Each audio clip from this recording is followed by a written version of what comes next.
Well, the president may have more luck getting his way with Iran.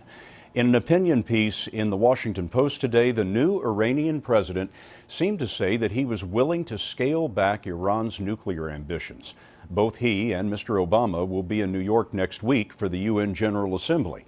Major Garrett is at the White House for us tonight. Major? Scott, the White House read the Iranian president's words carefully and said they were consistent with Iran's new efforts toward moderation and new tone. But tone is not enough for President Obama. Top advisors said Iran must take concrete steps to end its alleged pursuit of nuclear weapons. Hassan Rouhani was elected in June in a popular backlash against a failing economy under then-President Mahmoud Ahmadinejad. Mindful of Ahmadinejad's reputation for anti-Western rhetoric, Rouhani used his op-ed to argue he will bring a new attitude to the United Nations next week. "The world has changed," he wrote.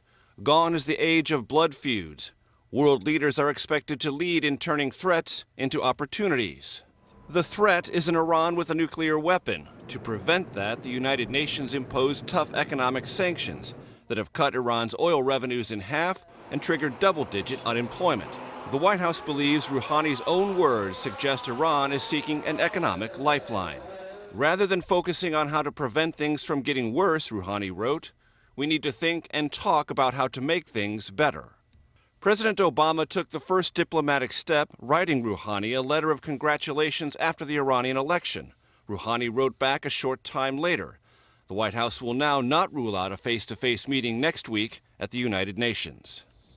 Iran says its nuclear program is all about peaceful electric power, but international inspectors contend Iran has technology that goes far beyond that and could produce a nuclear weapon. Until Iran gives that technology up or allows inspectors unlimited access to it, the White House, Scott, will take note of Iran's new language, but remain suspicious of its motives. Thanks, Major.